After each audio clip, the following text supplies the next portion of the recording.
இந்த 5 ஆண்டு காலம் திமுக ஆட்சியில் அனைத்து தரப்பு மக்களுமே பாதிக்கப்பட்டிருக்கின்றார்கள். அது நடுத்தர மக்களாக இருந்தாலும் சரி, கூலி தொழிலாளர்களாக இருந்தாலும் சரி, பெரிய தொழிலாளர்களாக இருந்தாலும் 5 ஆண்டு காலத்தில் அனைவருமே பாதிக்கப்பட்டார்கள்.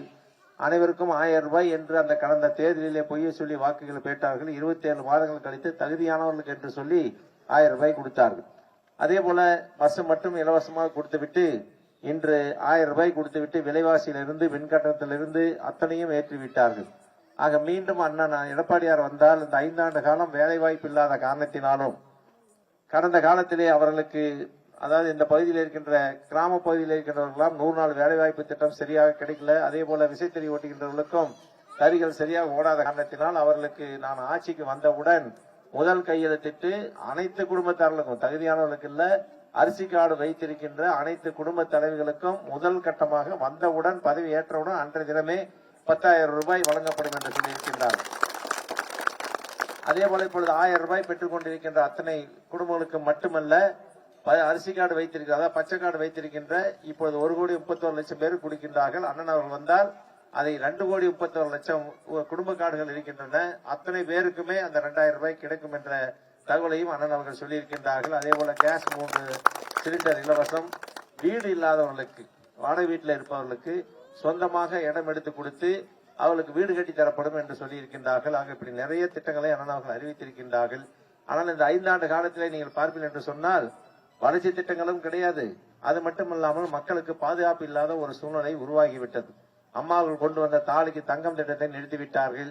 அதே போல பள்ளியிலே படிக்கின்ற மாணவ மாணவர்களுக்கு லேப்டாப்பை 4 ஆண்டு காலம் கொடுக்காமல் இப்பொழுது தேர்தல் வருகின்ற காரணத்தினால் கொடுத்தார்கள். பொங்கல் பரிசு என்பது அம்மா அவர்கள் வருடம் பொங்கல் பரிசு தொகையோடு அரிசி சர்க்கரையோடு சேர்த்து பரிசு பொருளாக பணம் கொடுத்தார்கள். அண்ணன் எடப்பாடியார் வந்ததிலிருந்து 1000 ரூபாய், 2000 ரூபாய், 2500 ரூபாய் என்று கொரோனா காலத்திலே 2500 ரூபாய் கொடுத்தார்கள். ஆனால் இவர்கள் தேர்தல் வருகின்ற போது மட்டுமே அந்த பொங்கல் பரிசு கொடுக்கின்றார்கள். கடந்த ஆண்டு நாங்கள் கேட்டோம் சட்டமன்றத்தில், ஏன் பொங்கலுக்கு பரிசு தொகை கொடுக்கவில்லை என்று சொன்னால், இந்த ஆண்டு தேர்தலில் அடுத்த ஆண்டு நாங்கள் கொடுப்போம் என்று சொல்லி மக்களை ஏமாற்றுகின்ற வகையிலே அவர்கள் இந்த ஆண்டு 3000 ரூபாய் கொடுக்கிறோம் என்று கொடுத்தார்கள். அதே போல ஒரு 5000 ரூபாய் போட்டு ஏமாற்றுவதற்காக 3 மாத பணத்தை, அதாவது பிப்ரவரி, மார்ச், ஏப்ரல் அந்த 3 மாத பணத்தை 3000 ரூபாய் என்று ஒட்டுக்காக போட்டுவிட்டு அதற்கு பின்னால் கோடைகால சிறப்பு நிதி என்று ஒரு 2000 ரூபாய் போட்டார்கள். ஏதோ ஸ்டாலின் அவர்களுக்கு இப்ப மட்டும்தான் வெயில் அடிப்பதை போல 4 ஆண்டு காலமாக வெயிலே மக்கள் கஷ்டப்பட்டதெல்லாம் தெரியவில்லை போல் தெரிகிறது. ஆக அதற்கு மக்களிடத்திலே வாக்களை பெற வேண்டும், எப்படியாவது இதற்கு திட்டங்களை ஒட்டுக்காக கொடுத்து மக்களிடத்திலே வாக்களை பெற வேண்டும் என்று நினைத்து கொண்டிருக்கின்றார்கள். ஆனால் அண்ணன் வந்தால் பொங்கலுக்கு பொங்கல் 1000 ரூபாய், தீபாவளிக்கு ஒரு புடவை, அதே போல தாலிக்கு தங்கத்தோடு சேர்ந்து மணமகளுக்கு பட்டு புடவையும் மணமகளுக்கு பட்டு வேஷ்டியும் கொடுக்க இருக்கின்றார்கள். கல்லூரியிலே படிக்கின்ற மாணவ மாணவிகள் கல்லூரி கடன் பெற்றிருந்தால் அதையும் தள்ளுபடி. அதே போல பல்வேறு திட்டங்களை அண்ணன் அவர்கள் சொல்லியிருக்கின்றார்கள். அதைவிட இந்த ஆட்சியிலே நீங்கள் நினைத்து பார்க்க வேண்டும், தாய்மார்கள் நிறைய இருக்கின்றீர்கள். இன்று பெண்களுக்கு பாதுகாப்பு இல்லாத ஒரு சூழ்நிலை உருவாகிவிட்டது. தமிழ்நாட்டிலே பார்ப்பீர்கள் என்று சொன்னால், அம்மா இருக்கின்ற போதும் அண்ணன் இருக்கின்ற போதும் அந்த கஞ்சா என்பது எங்கே என்றே தெரியாது. ஆனால் இன்று எங்கே பார்த்தாலும் கஞ்சா விற்றுக் கொண்டிருக்கின்றது, போதைப் பொருள் விற்றுக் கொண்டிருக்கின்றது, போதை ஊசி விற்றுக் கொண்டிருக்கின்றார்கள்.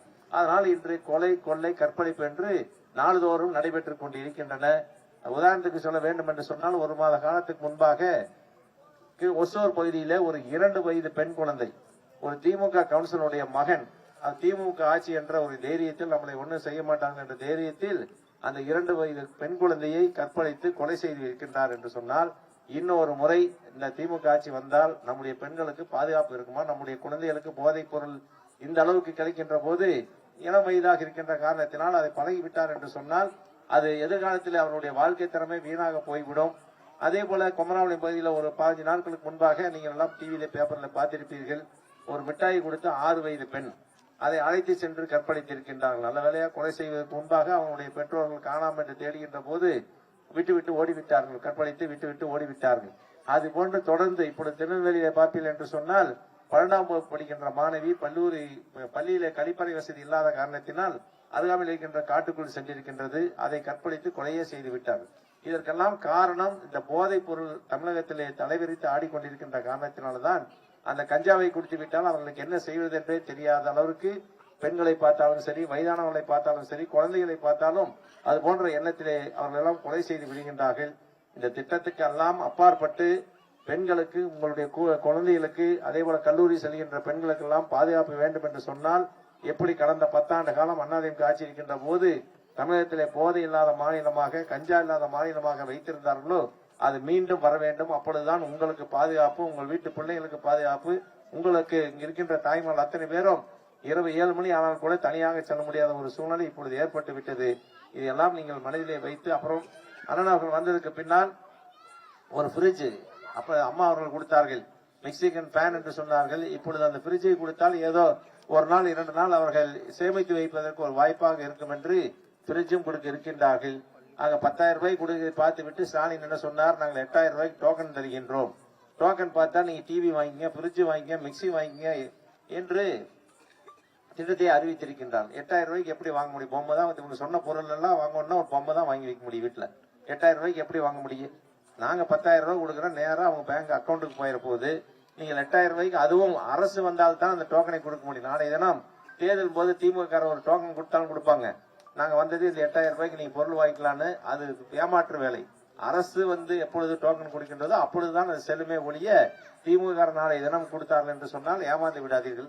அதே போல சுய குழுவுக்கு இப்ப என்ன செய்கிறார் என்று சொன்னால், அந்த அட்டையை திமுக கொண்டு வந்து உங்களிடத்திலே கொடுத்து விட்டு தனியார் பஸ்ல சென்றாலும் இலவசம், அதே போல லக்கேஜ் எடுத்து சென்றாலும் இலவசம் என்று ஒரு பொய்யை அவுத்து விட்டு இருக்கின்றார். அதுக்கு ஐடென்டி கார்டு கொடுத்திருக்கின்றார்கள் அரசிலே. அதை வாங்கி கொடுக்கின்ற திமுக இப்படி எல்லாம் பொய்யை சொல்லிக் கொண்டிருக்கின்றார்கள்.